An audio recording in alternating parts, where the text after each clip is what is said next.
Senhor Osni, Ô, chefe. Amém. Glória a Deus. desce o cajado. Não, não, não, não. Então vamos aqui, estamos aqui para bater um papo, né? Trocar informações. Já tivemos testemunhos muito valiosos, né? Ao longo das semanas. Anotações aqui muito legais que eu vi aqui, né? Não levar o problema para casa, né? Do Samaritano, achei muito interessante. Então nós aqui para trocar informação, trocar um bate-papo, trocar experiência, porque todos nós somos levados pelo Espírito Santo de uma maneira diferente. Eu vejo dessa maneira de dar que Deus nos trata, né? Um de um jeito, o outro de outro, mas tudo pelo mesmo propósito, que é chegar à salvação. Então eu acho muito legal, muito bacana essa descontração aqui no grupo, a gente falar de coisas importantes sem impor, sem bater ninguém, como você falou, descer o cajado, né? Na brincadeira, mas vamos lá. Por gentileza, irmão, hoje nós vamos falar sobre o sopro de Eclesiastes, a vaidade das vaidades, né? Salomão, mesmo tendo um dom agraciado, um dom esplendoroso, maravilhoso, ele teve problemas em conduzir, né, o seu reino, né, por causa justamente dessa confusão, num bom sentido, né, que você reinar, governar sobre um povo que sabe que dentro tem vários grupos, né, várias facções. Imagina se hoje tem PT, PC do B, imagina aquele tempo, né? A confusão que era. A confusão que era reinar. O pessoal tá torcendo para você se dar mal, o pessoal botando veneno na sua comida. Eu acho que o negócio era meio complicado. E escreveu vários versos, acho que mais de 30 versos, mais de 30 vezes ele falou sobre vaidade das vaidades. Mas eu não quero falar da parte negativa, que a gente sempre fala da parte negativa, né? Da vulgaridade, do excesso, né? Da coisa de se autopromover, falamos aqui também. Mas eu quero buscar aqui o entendimento, nosso bate-papo, de trazer a coisa boa da vaidade. E tem, por que não? Né? Me permita fazer a nossa introdução. Imagina se eu estou com uma dificuldade em relação ao meu cabelo, né? Eu perdi o cabelo, eu era cabeludo, bem cabeludo mesmo, e fiquei careca. Por que não? Será que eu posso colocar uma prótese? Será que as pessoas vão achar ruim, vão achar que é excessivo? Será que eu não posso colocar uma prótese dentária? Né? Será que eu não posso melhorar a minha aparência?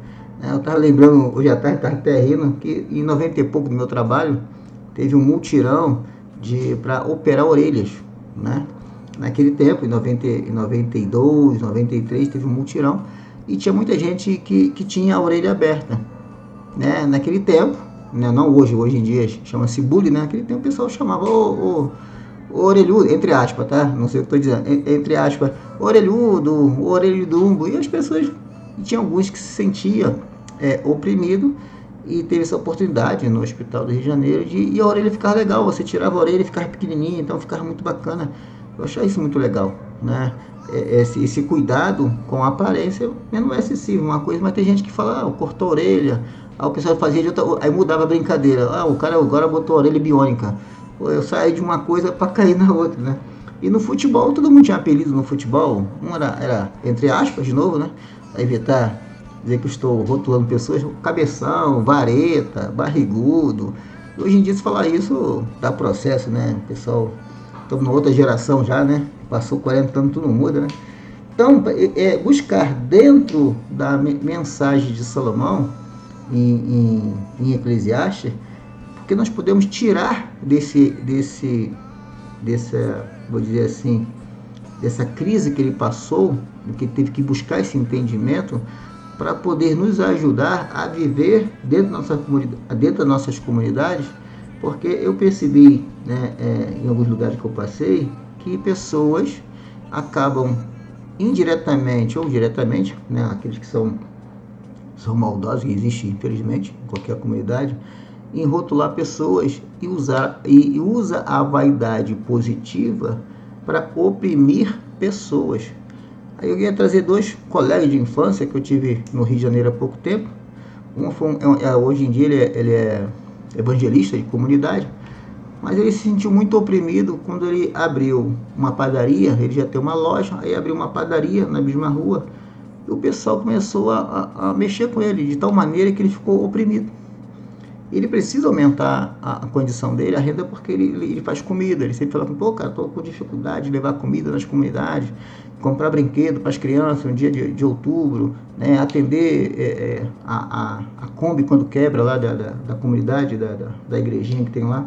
Então ele tem que aumentar muito a renda dele, e ele se sentiu oprimido. Quando ele foi abrir uma segunda loja, o próprio povo da igreja começou a atacar pedra nele, é metido, é orgulhoso. Ele se sentiu oprimido, fechou a loja. Aí na loja dele, ele arrancou, né, o cartaz, arrancou, por que tu fez isso, rapaz? E eu tentando entender, ele estava realmente ferido demais. Ele achou assim, não quero fazer nada não, se tem, não tem, não tô nem aí. Ele se sentiu oprimido demais. Eu falei, nossa, mano, como é que o rapaz tá tão chateado desse jeito? Aí em 3 dias seguidos ele veio falar comigo, foi só carreta de emoções, de problemas. E o cara foi despejando, falei, deixa eu falar até ele, né, esgotar a agonia dele, falando de tudo. Aí eu falei assim, não, rapaz, mas você não é patrão? Não, me chama de patrão não, cara. Chamar de patrão, o pessoal vai achar que eu tenho dinheiro, vai achar que eu sou metido, não quero mais saber disso não. Eu falei, olha, rapaz, vamos pensar, né, de uma maneira de sair desse turbilhão de emoção. E eu fiquei assim, pô, Senhor, por que uma pessoa que não era sensível? Eu conheci ele, o Ito, né, o meu amigo de infância. Ele era um cara violento, um cara que andava armado, né? E o cara hoje em dia é evangélico e não consegue lidar com uma piada. Eu achei isso até estranho. Eu falei, pô, um cara tem uma carcaça, um cara já é de idade, mas ele não teve como lidar dentro da comunidade, justamente porque você olha para a passagem de Eclesiastes capítulo 1, que é a vaidade das vaidades, né? Então a pessoa pega assim, mas calma aí, mas se tudo é vaidade, então nada faço. Se tudo é vaidade, para que fazer alguma coisa? Então não precisa fazer nada, né? Deus resolve tudo. Então eu quero trazer aqui, nesse nosso bate-papo de hoje, é isso. Por que não posso pegar a vaidade como uma coisa boa para ajudar as pessoas? Por que não ter uma renda muito gorda para ajudar pessoas que passam necessidade, comprar fralda, comprar remédio, fazer visita? Se eu tiver 10 mil a mais, é pouco. Tanta gente que me pede 10 mil a mais, é pouco que não dá. Que é carro que quebra, é viatura que quebra, é igreja que inunda, é remédio que falta. Não dá, é muita coisa. E o recurso é necessário. E as pessoas acham que a vaidade atrapalha. Aí eu pensei assim, então, mas qual é a saída disso? Aí no mesmo mês que eu estava no Rio, me passou um outro colega de infância, incrível que pareça, aí passou o Rui, com um caminhão de mudança. Eu falei, e aí, Rui? Ele parou o caminhão, começou a trocar ideia. Rapaz, em meia hora de bate-papo, o cara falou, era 10 palavras e 9 era da Bíblia e dava um aleluia. Eu falei, rapaz, o cara tá ligando a tomada de uma alegria de contar de vitória, uma alegria, que ele comprou um carro pequeno ele passou para o maior, agora já comprou um caminhão, está precisando comprar o segundo caminhão. Ou seja, aquela vaidade boa não afetou a mente dele. Né? Ele falou que, né, já casou com uma varoa ali e tal, fez assim, os projetos assim. O cara, uma empolgação, uma alegria tremenda. Aí eu falei, Senhor, para um, a vaidade fez bem. Para outro, a vaidade faz mal. Então, onde está o consenso? Onde está a medida? Onde está que eu posso me preparar para que eu possa falar para as pessoas, irmão, calma, vamos sentar aqui, vamos analisar, vamos buscar uma saída. Você pode buscar o entendimento através do ensinamento de Salomão para você estruturar primeiro a sua vida, que se você não tiver estruturado, você não vai conseguir lidar com a piada dentro da igreja. Você troca de carro, tá rico, hein? E o que tem de estar rico? Aí me lembrou, né, de TED 2 pregadores aí, né, bem conhecido. Um deles é o de lá de Xerém, né, o Cláudio Duarte. O Cláudio Duarte era careca, e ele trocou, né, ele usa uma prótese, que ele mesmo falou, eu ganhei um presente de uns amigos que ele usa uma prótese, então ele faz manutenção na prótese dele, o cabelo dele é tudo branco. E na época que ele fez isso, as pessoas começaram a pegar no pé dele, bobeira, aquele bobeira que precisa começar a falar, né, xingamentos. Aí ele deu uma resposta assim, olha gente, se vocês acham que eu não posso usar uma prótese, então por que você usa dentadura? Se eu não posso usar, por que vocês podem e eu não? Eu falei, tá vendo? Então as pessoas começam a rotular pessoas exageradamente, porque pode usar uma vaidade para coisa boa, e por que não? Por gentileza, anote aí e abra também a sua Bíblia em Eclesiastes, no capítulo 1, e Provérbios 30. Vamos falar sobre isso, né? É importante também cada um dar a sua opinião. Por favor, participe, porque a visão de Salomão, né? Salomão, mesmo com toda a sabedoria, ele ficou, né, confuso, complexo, sei que ele passou. Eu também precisei entender por que faz mal para um e não faz mal para outro. Abra por gentileza, Eclesiastes no capítulo 1 e depois Provérbios 30. Tá? Eclesiastes no capítulo 1 e Provérbios no 30. Eclesiastes capítulo 1, na minha versão, a partir do verso 2. No primeiro fala que é filho de Davi, né? No verso 2 diz assim na minha versão: vaidade de vaidades, diz o pregador, vaidades de vaidade, tudo é vaidade. Se eu parar aqui, vai complicar para as pessoas, né? Não, se tudo é vaidade, então eu não posso ser vaidoso. Aí continua: que vantagem tem o homem de todo o seu trabalho que ele faz debaixo do sol? Se ele está perguntando, eu posso usar a vaidade para coisa boa, eu posso ajudar o próximo, eu posso ajudar pessoas que passam, nós falamos aqui, né? Olhar mais para dentro da igreja, pessoas que passam necessidade, pessoas que perderam a casa da enchente, pessoas que precisam de remédios caros, né? Eu mesmo fui atrás de um remédio complexo para mim, caro, e eu não consegui, né? Tem remédios que são caríssimos e você acaba não conseguindo, né?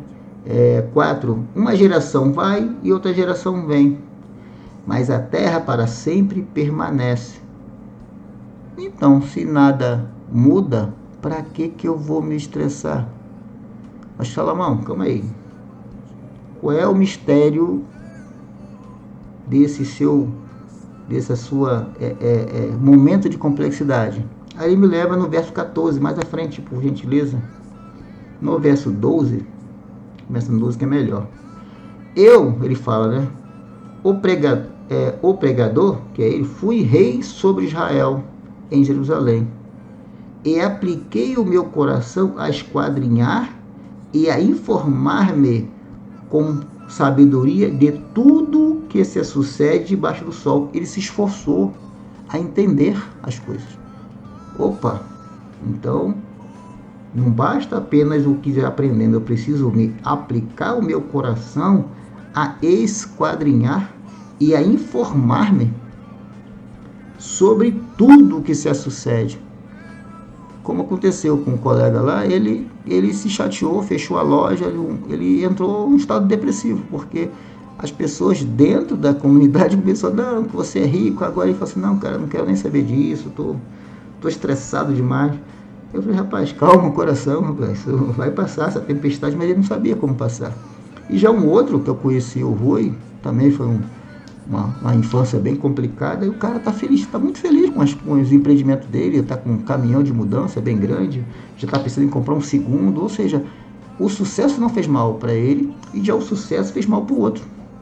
Ou seja, pessoas que estão dentro de igrejas, mas o sucesso está fazendo mal. A vaidade não está caindo bem, certo? Se você está pensando assim, poxa, eu não posso pintar o cabelo de preto porque está branco, porque as pessoas...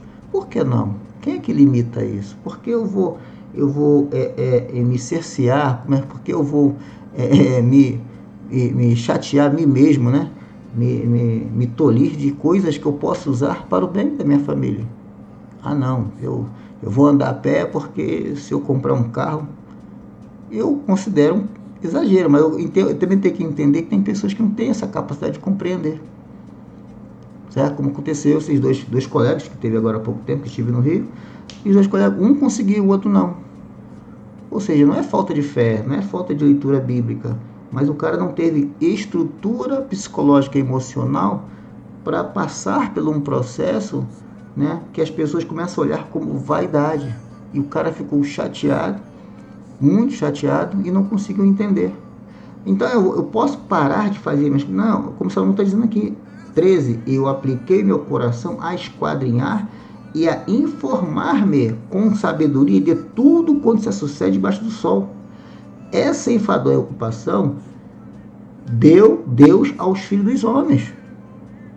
Está dizendo, essa enfadonha ocupação de procurar, de se informar, de se estressar, foi Deus que deu. Então, se Deus que deu, então eu vou continuar, irmão, eu vou continuar a crescer. Por que não posso crescer? Por que não posso desenvolver? Por que não posso estudar? Por que não posso trabalhar no governo? Por que não posso ajudar as pessoas? Eu posso. Eu tenho que me preparar. Eu tenho que atentar para as boas obras. Se você andar com a roupa velha, vão falar mal de você. Já aconteceu comigo. Eu tinha uns ternos antigos, o pessoal falava, mas quando eu comprei o terno novo, mas agora você fala, se eu estou usando um terno velho, tá ruim, o teu terno novo tá ruim. Cara, é difícil. O povo só tem. Eu me lembrei até de um outro pregador, rapaz, que deu uma resposta não sei se foi no rádio, na televisão, que na época, que ele mudou, fez uma prótese também de cabelo, né? E colocou uma dentadura. Então a dentadura nova fica muito brilhante, né? Aí o pessoal fica enchendo minha paciência. Aí falou assim, vai operar o dente de. Ele falou, vai operar a língua, essa língua de fofoqueira. Ele deu uma resposta áspera, né, na época. Eu falei, cara, tem gente que fica pegando no pé dos outros, porque se você cortar o cabelo é ruim, se você trocar o óculos é porque você é metido, se você trocar de carro, porque... Onde está essa medida? Quem é que elege os fofoqueiros de plantão para encher a cabeça do povo da igreja?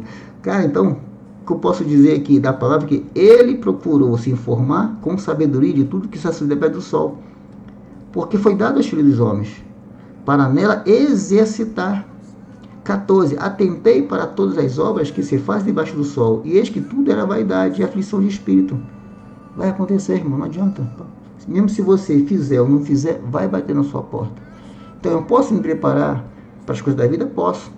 E onde me preparo? Aí, ele me levou em Provérbios 30, por gentileza, 4 personagens que se preparam, né?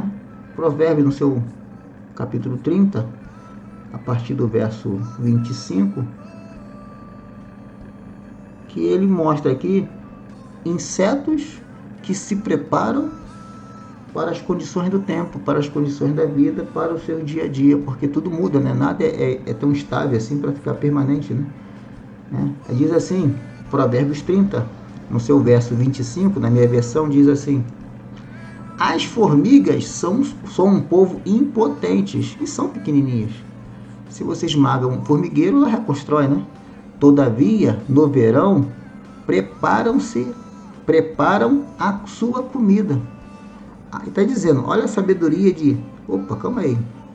Se o tempo mudar, vier escassez, eu fiz armazenamento de comida, a formiga faz isso. Ela se prepara, independente de ser um povo impotente, fraco, pequeno, todavia, no verão, preparam a sua comida. Eu me preparei para a escassez? Eu me preparei para a mudança de tempo? Eu me preparei para a chuva? Eu me preparei onde eu construo minha obra, eu faço minha casa, onde eu trabalho, eu faço meu empreendimento? A formiga se prepara. Então existe um princípio de cuidado, de zelo, do conhecimento e sabedoria que ele está escrevendo aqui. 26. Os coelhos são um povo débil, fraco, né? Bem fraco de estrutura. Contudo, faz suas casas nas rochas. Aonde estou me estruturando? Quem é a minha rocha que eu realmente me protejo das coisas do mundo?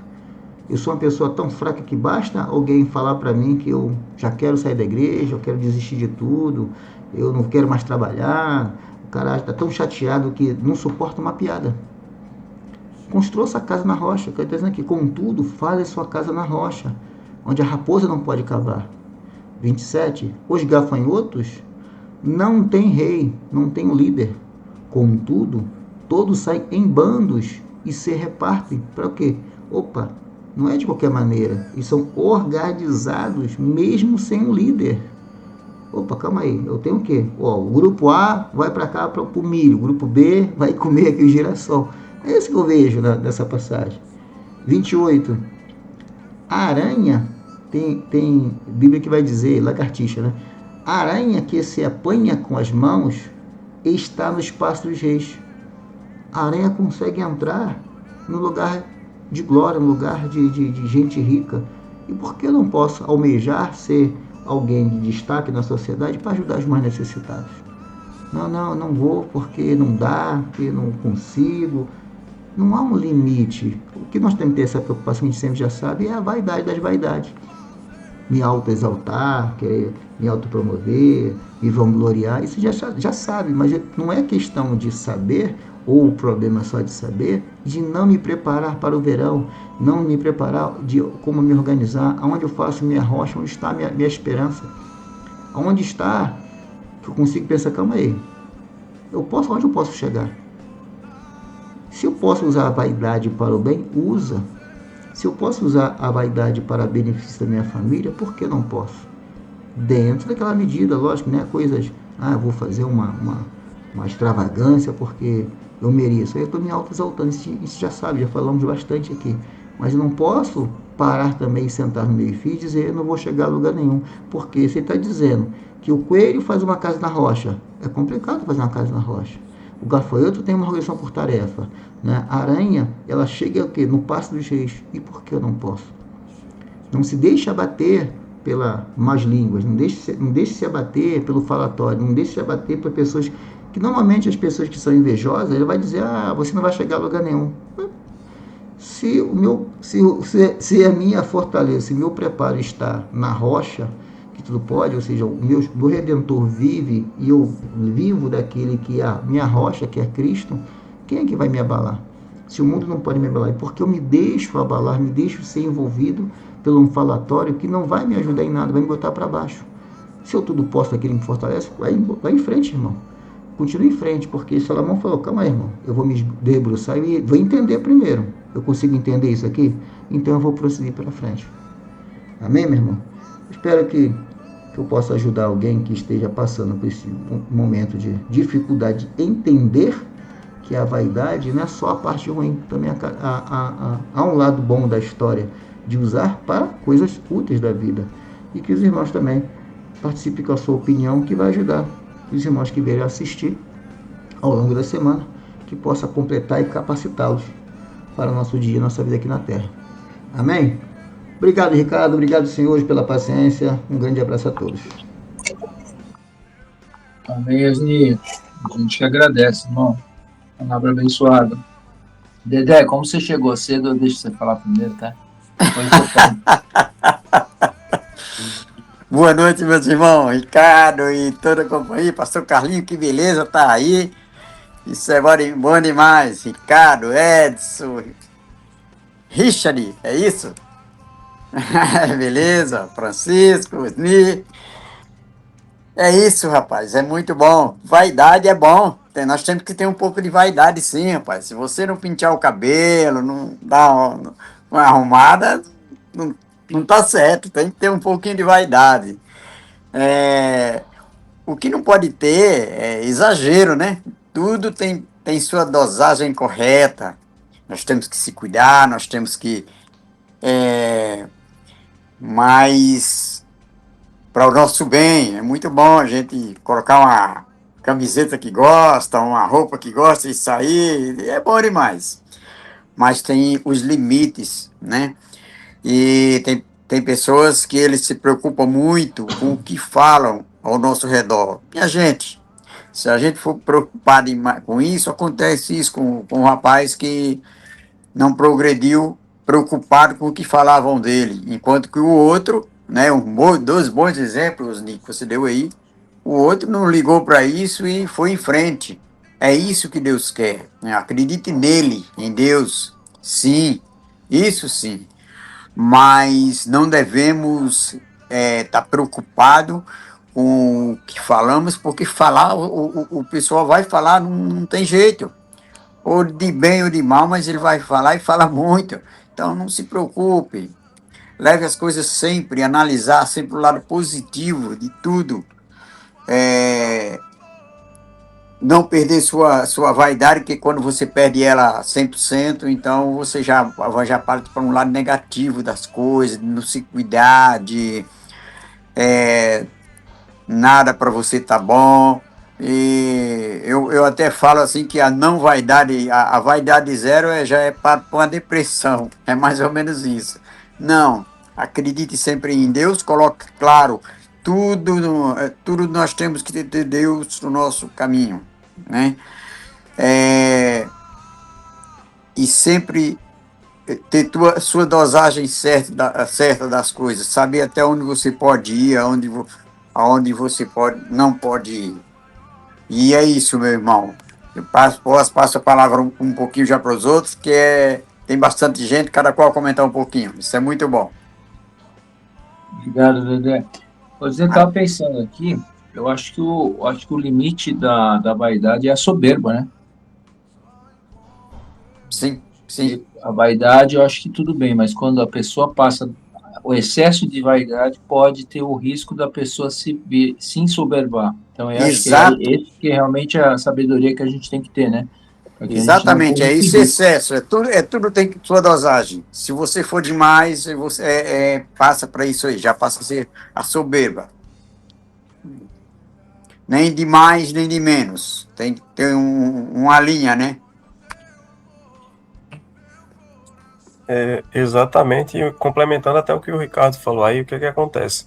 Nós, como cristãos, né, nós temos que colocar em primeiro lugar tudo aquilo que a gente vai fazer. Em primeiro lugar é Cristo. Então, quando a gente tem aquela vaidade de se cuidar, entendeu? Até porque nós somos templo do Espírito Santo, então a gente tem que se cuidar, tem que ter essa vaidade.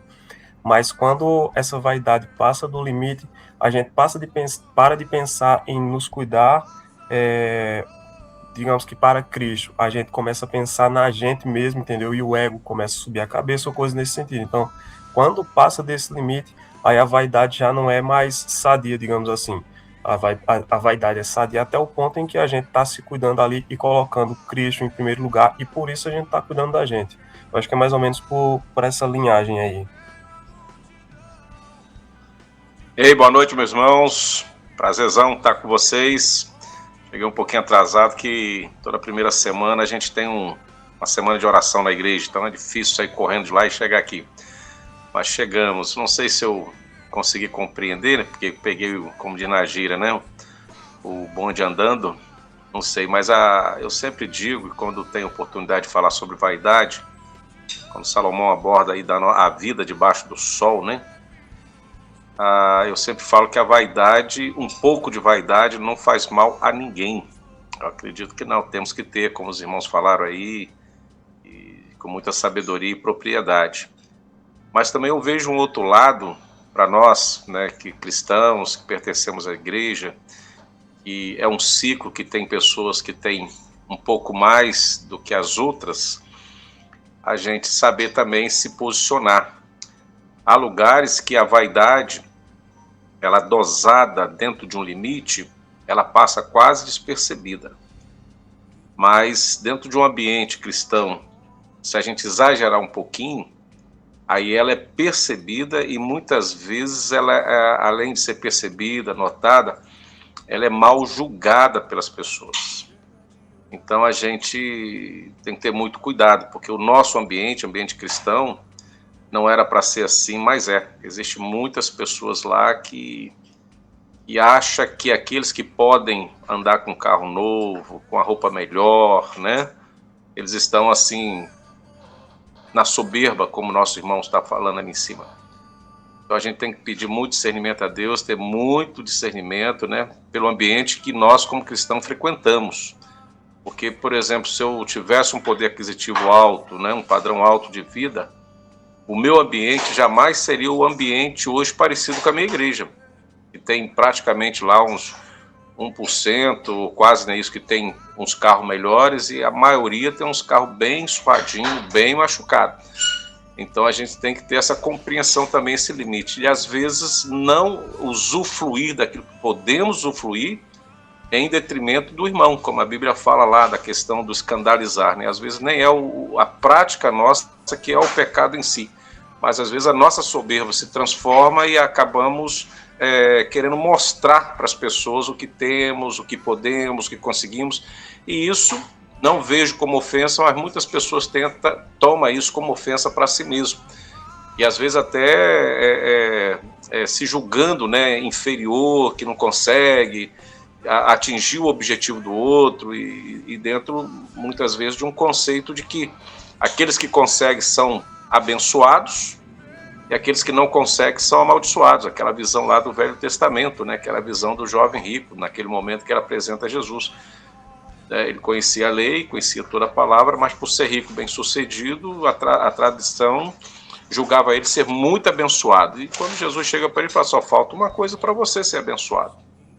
E aquilo que Jesus tocou no seu coração, a vaidade dele não foi suficiente para abandonar, em detrimento a um desafio do mestre, do bom mestre, que ele mesmo dá o nome do bom mestre.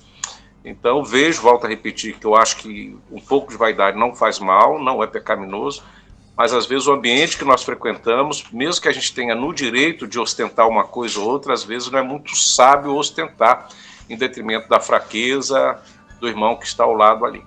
Entendeu? Se eu peguei a caminhada aí do início, tá bom? Amém. Se eu não peguei, me perdoe por aí, pelas opiniões aí.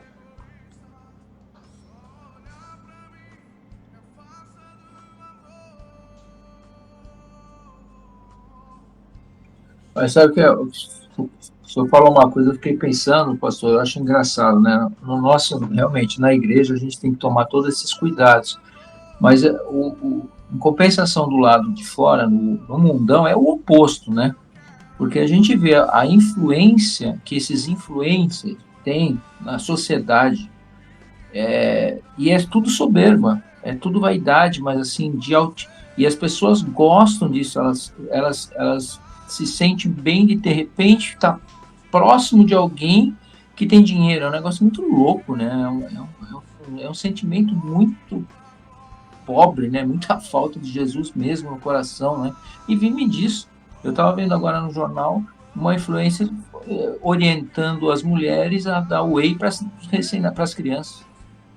Ela dá para o filho dela. Olha que absurdo. E as pessoas estavam comprando e dando, porque a influência da internet falou que aquilo é bom. Então, assim, como é que pode, né? E seria tão bom se a gente tivesse esse poder dessa influência, né? Que esses influencers têm, quanto a gente não ia se voltar para o Senhor, né? Mas quando fala de Jesus, o pessoal corre, né? Esse pessoal do mundo. Mas é isso mesmo, a gente tem que realmente tomar todo esse cuidado mesmo. Eu acho que qualquer coisinha a mais, a gente, infelizmente, é isso, né?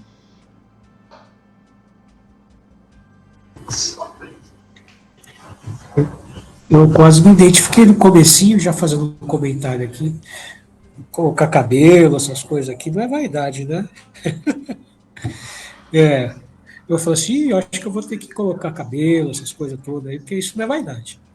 Mas, brincadeira à parte, né, o Smith falou assim, o lado bom da vaidade, né?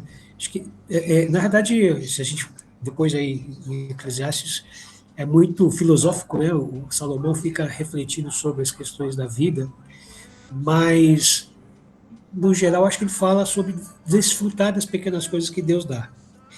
E a questão da vaidade, eu acho que o ponto é a gente não deixar se escravizar pelas conquistas passageiras. Porque eu acho que esse é o que ele fala, né? Tudo é um sopro, tudo é vaidade, tudo é inútil. Quer dizer, em outras versões fala da inutilidade das coisas que nós desejamos, né? Mas Deus dá, né?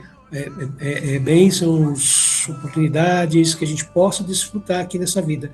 Porém, o problema está em a gente se concentrar, ou, que é o que ele falou aqui, ter o equilíbrio, né? Não se escravizar por essa vaidade ou o excesso que alguns falaram aqui. Acho que tá muito tênue, mas no final a gente sabe que o resumo, como ele fala no final de tudo, o que importa é temer a Deus, né? Não é proibido a gente ser, entre aspas, vaidoso, né? Não é errado. O problema está em qual é o limite, né? Acho que o limite está na questão de a gente desviar o foco, né? Então a gente por vezes se ensoberbece, ou, né, por achar que está trabalhando bem, por achar que é um bom marido, por achar que né? Isso tudo acaba, podemos chamar que no limite é uma vaidade, eu acho que é uma coisa que é um tema meio perigoso, né? Qual é o limite para dizer que isso não é uma vaidade ruim ou boa? O grande fato é, sabendo que nós, seres humanos, pessoas humanas, somos o que somos, a tendência de qualquer vaidade é se desviar, se deixar em excesso, né? Se escravizar por isso. Então, acho que muitos de nós se perdemos, né, no geral, por isso. Qual é o equilíbrio, tá? E aqui, durante o livro todo de Eclesiastes, Salomão está refletindo sobre isso, sobre o ciclo da vida, né? Que tudo se repete. Você vê que nada muda, tudo é igual, desde lá da antiguidade, né? O vaidoso provavelmente não tinha implante capilar, mas tinha algum jeitinho, né, da pessoa, né? Né, a vaidade e tal. Não é errado, né, querer, né, se sentir bem, mas o problema está no limite. Acho que o grande ponto, o contraponto do tema que você comentou, acho que está qual é o limite? Qual é o limitador? Né? Acho que fica essa questão. E o limitador está muito relacionado à conclusão. Né? O que importa de tudo isso, né, é que a gente entenda que tudo é um sopro, tudo passa, mas o que não passa é a palavra de Deus. Né? E aí que está o contraponto, que é bastante importante a gente entender o que é uma vaidade boa e o que é realmente a gente saber, digamos assim, a vaidade boa está relacionada a gente se sentir bem. O problema é se sentir bem sozinho e desconfortar outras pessoas ao redor. Aí já é problema, certo? Acho que é isso. Será que Paulo ele completa assim, tudo posso, mas não me convém? Será que caberia a fala de Paulo? Eu posso, mas não encaixadíssimo. Encaixa melhor, né? Encaixadíssimo.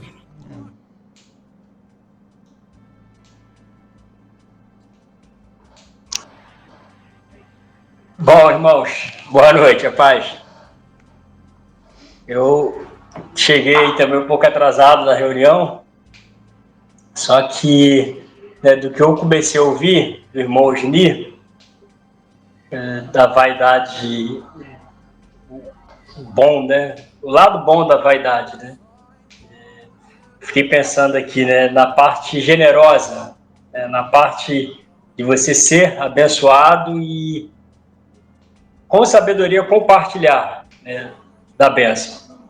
Eu lembro que um período no Rio, esse período recente que eu passei lá no Rio, que tinha um grupo de irmãos que voluntariamente, né, não foi nada imposto, né, conhecia, meu padrasto também fazia parte, e conhecia os outros irmãos também que eram desse grupo.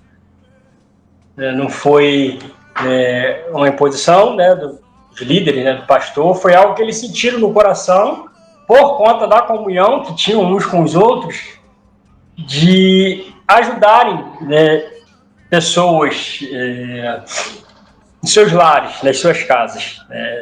Reuniu lá um grupo de homens e alguns, né, que tinham condições ajudavam financeiramente e outros ajudavam com serviço.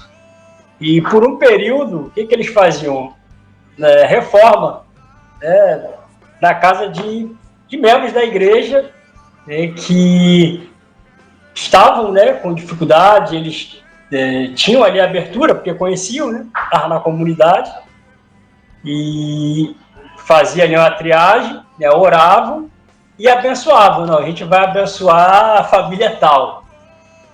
E eu achei assim, isso um trabalho tremendo, irmãos.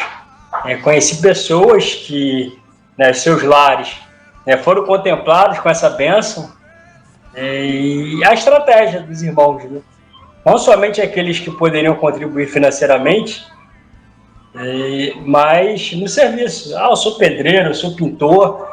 A galera caía dentro. E assim, quando eu acessei aqui a reunião, do que eu comecei a ouvir, logo me veio essa lembrança, né, de sermos abençoados, né?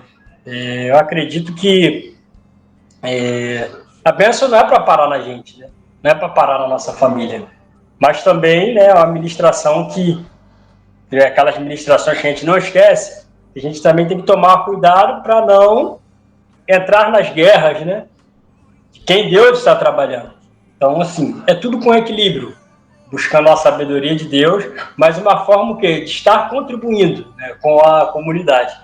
E eu lembrei, né, e no ensino, né, a palavra, meu Deus, né, glória a Deus está sendo gravado, depois para pegar esse início aí novamente, e muito rica a mensagem, muito rica, e a forma como Deus, né, usa, né, que os animais, né, usa, assim, até de uma forma assim que, tipo, onde é que isso aqui estava? Já li, né, não é possível que eu nunca tenha lido algo assim. E já lemos, a maioria já leu, irmão, a maioria já leu, a Bíblia toda vai ver a preciosidade, usar a formiga, usar o coelho, usar a aranha para ministrar em nossas vidas. Então, assim, que possamos ter esse equilíbrio aí, né, das bênçãos que o Senhor derrama sobre nós, que possamos usufruir e com sabedoria compartilharmos com os irmãos, com as pessoas.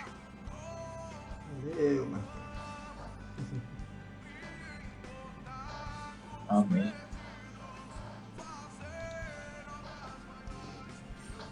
Eu escutei uma pregação uma vez, acho que foi na escola do Gu, e era sobre empreendedorismo, e o pastor era empreendedor, e ele falou o seguinte, que a melhor forma de você montar uma empresa é você, antes de montar a empresa, saber quantas pessoas você vai abençoar. Quantas famílias vão depender de você se você montar um negócio? E a partir daí eles criaram um grupo que eles faziam evangelismo através disso. Então, por exemplo, eles tinham que evangelizar fora do Brasil. Então, a pessoa queria montar um comércio na Itália. Ela queria montar uma pizzaria.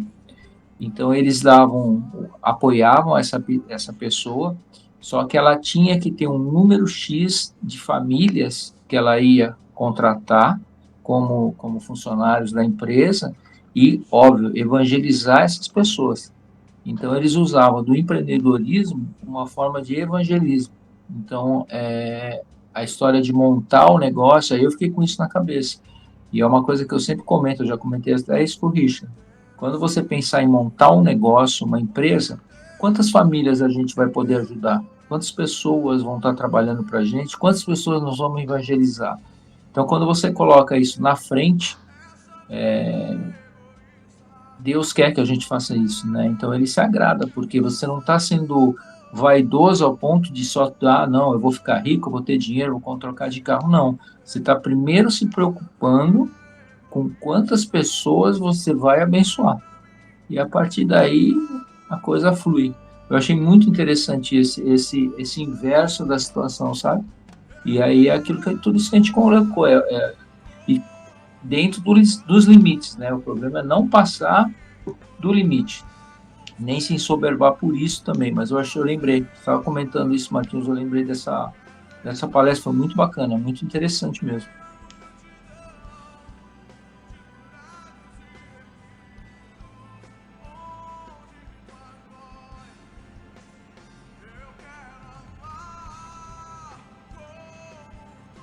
Mas alguém foi todo mundo hoje, que bênção. Pastor Carlinhos. Glória a Deus, né? Que reflexão gostosa da gente poder trocar ideias aqui, né? Cada um tem uma opinião, cada um teve uma experiência e a gente sempre tem algo para contribuir. Nós somos o corpo, o nosso corpo é o templo do Espírito Santo. É claro que nós temos que zelar por esse corpo, cuidar desse corpo. A aparência é importante, sim, né? O mundo aí valoriza o exterior, né? Nós entendemos que o interior é mais importante, mas o exterior tem que ser cuidado também. A gente tem que ter sabedoria para se portar, né? Você vai numa festa, você não vai de qualquer jeito, com camiseta, sabendo que ali é uma festa, por exemplo, um casamento, você tem que ter um bom senso de se portar nos lugares, né?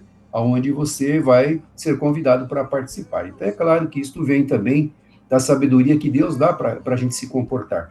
E uma coisa muito que a gente vê na igreja, né? Quando a gente ouve testemunhos Como é gostoso poder orar por uma chave de um carro que a pessoa adquiriu, uma casa, e a gente fica feliz, eu vibro com isso, de ver como Deus tem abençoado. Essa semana mesmo, hoje mesmo, conversando com uma pessoa que está fechando um negócio, e a gente orou antes dela fechar esse negócio, ela está ainda em processo de fechar o negócio, ainda não está 100% concretizado, mas ela pediu oração antes, e a gente está vibrando que está dando tudo certo, e ela mesmo testemunhando como Deus foi colocando as mãos, como foi aparando as arestas, e a gente está vendo a mão de Deus. E eu falei, assim que a gente fica feliz de ver que Deus está permitindo isso. Então, adquirir um patrimônio, né? Como é gostoso ver alguém progredindo, podendo ser abençoado. Agora, também a gente vê na cara de alguns a insatisfação, porque ele recebeu e eu não, né?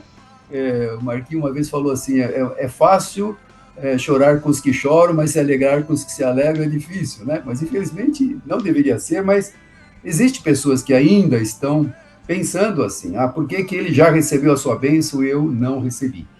E a pessoa que recebe a bênção, ela tem que fazer aquilo como uma gratidão a Deus, não para se expor, olha como eu consegui, olha como eu galguei e cheguei lá onde eu queria, não é isso, é sempre dando louvores e glórias a Deus, porque se você tem um trabalho, foi Deus que te abriu a porta, se você tem condições de trabalhar, Deus que te deu saúde, se você conseguiu poupar um dinheirinho para comprar alguma coisa, Deus te deu sabedoria, então tudo é dádiva de Deus, né? Então, não é que é fruto da minha capacidade, nem nada, mas tudo, a gente olhando aqui em Eclesiastes, tem tantas passagens, eu estava olhando aqui no 5:10, fala, o que amar o dinheiro nunca se fartará de dinheiro, e quem amar a abundância nunca se fartará da renda, também isto é vaidade. Eu conheço muitas pessoas ricas mesmo, de posses, muitas propriedades, e uma simplicidade tremenda, porque o coração delas não está naquela riqueza. Elas têm aquilo como uma dádiva de Deus, como uma bênção de Deus. Então, ele não precisa mostrar que ele tem. E ele é simples, ele convive com os demais irmãos, isso em outra igreja que eu pude visitar, e a gente conhece, essa pessoa já faleceu, mas eu conhecia muito essa pessoa, como ela era simples, ela era praticamente a dona da cidade, e ela era simples, convivia com tantas pessoas, e tantas pessoas que eu conheci na cidade depois, lembrava o nome dela, ela me ajudou a comprar o terreno, ela que me facilitou a compra, e ela não demonstrava que fazia aquilo, mas as pessoas viam, né, como Deus usava a bênção que ela foi para uma cidade.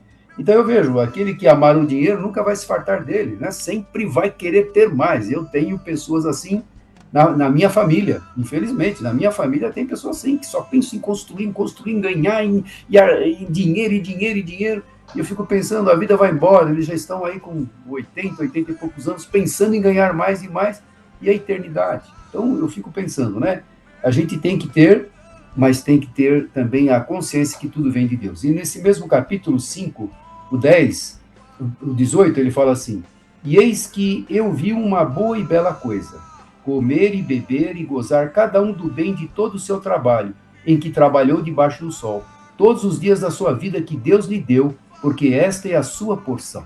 Então Deus está deixando claro aqui, né? Ele dá a porção para nós, você trabalha, você conquista, goze desse tempo, aproveite esse tempo. Tem tempo para viajar, tem tempo para se esforçar, trabalhar, se envolver na obra, tem tempo para tudo. Então isso aqui é porção que Deus deu para cada um de nós, o fruto do trabalho.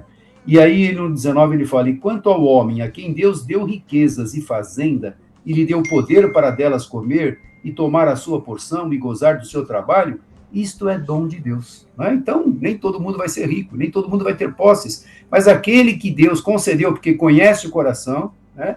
Como esse exemplo que eu dei, a pessoa era dona da cidade, mas se trajava humildemente, convivia com os mais humildes, ajudava aquele que mais precisava, e não precisava tocar trombeta para isso. Então, isso é dom de Deus. Deus deu esse privilégio para uma pessoa que iria ajudar outras pessoas. Como o Marquinho falou aí, Marquinho estava falando dos irmãos da igreja, né? Se reuniram, achei linda essa ideia.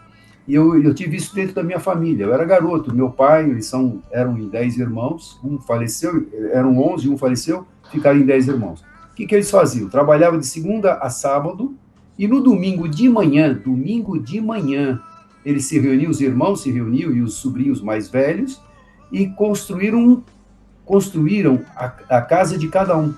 Já tinha um terreninho, foram lá construir, tinha outro terreno, foram lá construir, só de domingo de manhã. Você acredita? A união da família? E eu era criança, como eu fui crescendo, em algumas dessas idas para trabalhar nas casas, eu fui também. Então eu vejo como que a união, né? Estou falando aqui de uma família, tive como exemplo da minha família, mas eu achei lindo isso que o Marquinho falou, a família de Deus, né? A casa do Senhor, se reunir com essa visão de ajudar aquele que precisa. Isso é muito importante. Então, nós estamos aqui não é por acaso, estamos aqui para sermos bênçãos para outras pessoas também. Então, não faz mal ter riqueza, não faz mal colocar uma peruca, não faz mal se pintar, não faz mal nada disso, e a gente tem que zelar do nosso corpo, sim, cuidar dele e saber se portar, não é? Eu sou humilde, eu vou mostrar que eu sou humilde, eu vou de calça rasgada para mostrar que eu sou humilde. Não, isso é hipocrisia. Então, vamos nos trajar de acordo com o ambiente exige, e Deus nos dá sabedoria para isso. Glória a Deus, viu, pela palavra. Marquinho, gostei do comentário da igreja, o Osni pela palavra, e cada comentário, que Deus abençoe e continue fortalecendo esse grupo aqui, que tem sido uma grande bênção. Amém? Hoje eu tinha uma reunião lá na sede, hein? Eu abri mão da reunião, eu posso até ser penalizado, porque eu tinha que marcar presença lá, e eu não fui assistir pela internet, mas eu falei, eu prefiro a minha reunião aqui do que lá, eu estaria chegando agora, se eu tivesse ido lá. Mas glória a Deus, porque foi bênção estar aqui, viu? Glória a Deus. Amém. Se alguém tiver algum pedido de oração, nós vamos orar agora, vai ser prazer a gente poder estar apresentando, né, os pedidos no altar do Senhor, e eu sei que Deus tem ouvido, e glória a Deus porque Ele tem respondido. Alguém tem algum pedido? Eu continuo pedindo pelo meu irmão Austélio, né, que precisa de um transplante de uma medula 100%. Também peço oração por minha saúde também, que eu ainda estou em tratamento ainda, ok? Obrigadão, prazerzão ver vocês, hein?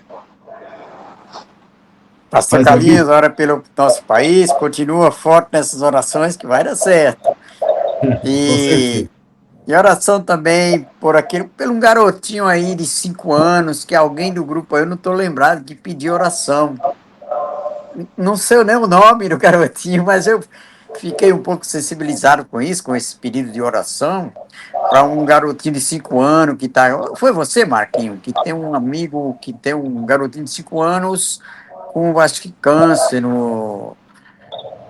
E eu tenho orado, mas eu não lembro o nome da pessoa que falou aqui nesse grupo, numa reunião anterior, que eu estou... Ricardo, eu estou entrando uma assim, outra não, viu? Que eu tenho um compromisso aqui. O garoto chama Miguel, acho que é Miguel. Temos orado por ele também. Isso, é isso mesmo. Isso. Oração para esses... Que é muito difícil, um garotinho de 5 anos e os pais devem estar bem, né? E a gente ora por eles, sim. Amém? Mais alguém, irmãos? Eu quero pedir oração para uma tia, Esther. Ela é bem nova. Ela estava na casa de uma das filhas, né, cuidando dela, mas hoje eu tive a informação de que parece que a ambulância precisou ir lá, que ela tá bem ruimzinha. Serva do Senhor, glória a Deus. Tá? Vamos orar pela Esther. Mais alguém?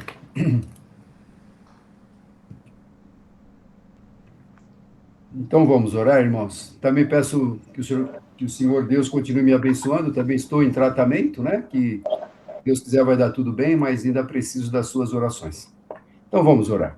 Senhor, muito obrigado, Deus, por mais esta oportunidade, uma oportunidade maravilhosa que o Senhor nos concede de estarmos reunidos aqui, ó Pai, nesse meio de comunicação, podendo um ver ao outro, também expressar com os nossos lábios as nossas experiências, as nossas gratidões ao Senhor e as bênçãos recebidas, Senhor. Muito obrigado que o Senhor nos dá esta condição tão importante de nos reunirmos em cada segunda-feira. Pai, esteja abençoando este grupo, essa equipe, cada um que está aqui, também os seus familiares, abençoando a família de cada um.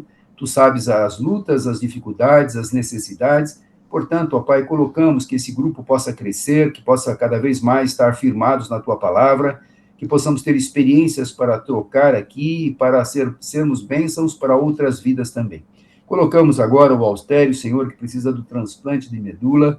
O Senhor é Deus de milagre, o Senhor tem poder para fazer isto. E quando nós oramos, oramos com fé, sabendo que tudo é possível ao que crê, e nós cremos no poder da oração, nós pregamos a cura divina, nós declaramos que o Senhor já levou sobre si as nossas enfermidades, e pelas suas pisaduras somos sarados. Profetizamos esta palavra sobre Austério, Senhor, sobre o pastor Arildo também, que está em tratamento, esteja com ele, fortalecendo, curando, renovando as suas forças, usando-o poderosamente no ministério que o Senhor confiou em suas mãos, para que ele seja, ó Deus, bênção para a glória do teu nome. Fortalece a vida dos teus filhos, ó Pai. Oramos pelo Brasil, a nossa nação. Nós temos o dever, a obrigação de orarmos, clamarmos. Este é o nosso papel, o papel do cristão, de interceder pelas autoridades para que se convertam, para que sejam mudadas, transformadas, para que este país seja liberto de toda mentira, todo engano, toda fraude, toda corrupção, toda injustiça, toda maldade que caia por terra, em nome de Jesus. Liberta esta nação, Senhor, sara esta nação, perdoe o pecado desta nação e salva, Senhor, salva o Brasil. É o nosso pedido que te fazemos, porque somos milhões de brasileiros lavados, remidos e resgatados pelo teu precioso sangue, que estamos orando e clamando pela libertação desta nação. Também oramos, ó Deus, pelo Miguelzinho, aquele garotinho, não sabemos o estado dele, como está, mas o Senhor é Deus que está aqui, está lá com ele também. Fortalece, Senhor, cura de uma forma especial também, fazendo com que os seus pais possam crer, possam ver a maravilha, o milagre que o Senhor estará realizando na vida do Miguelzinho. Pai, então nós oramos em nome de Jesus, que ele seja tocado pelo teu agir. Também a Esther, Senhor, a tia do Marquinhos, que hoje não estava bem, o SAMU teve que ir lá, ó Deus, põe as tuas mãos onde quer que ela esteja, se está em casa ou se está no hospital, ó Deus, visita a vida dela, Pai.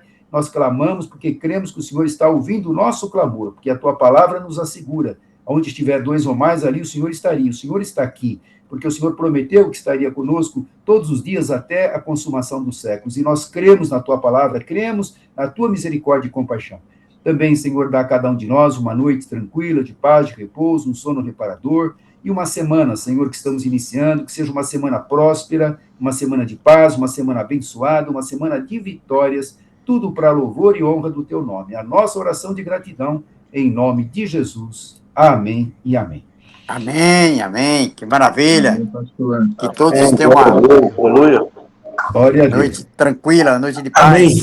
Pastor Carlinhos, está tudo bem? Tudo tranquilo? Graças Caminhando? a Deus. Caminhando, Zé. Glória a Deus. Que bom, que bom. Ricardo, grande abraço. Pastora Arildo, né? Grande abraço. Osni. Valeu, gente. Richard. E o Marquinhos, meu irmão. Francisco, grande abraço, Francisco. Deus obrigado. Deus abençoe a todos. vocês. Deus abençoe. As vossas famílias. Deus abençoe a todos. Mês de maio, um para nossas famílias, para nossas casas aí, né? Iniciando o mês de maio, primeiro dia útil. Maravilha. José, um grande abraço, hein? Que Deus continue te abençoando, iluminando, rapaz. Bênção de Deus. Vamos, irmão. Chega de olhar pra mim, abre minha visão. Eu quero ver, quero me entregar por inteiro ao seu agir. Põe o teu amor em meu coração.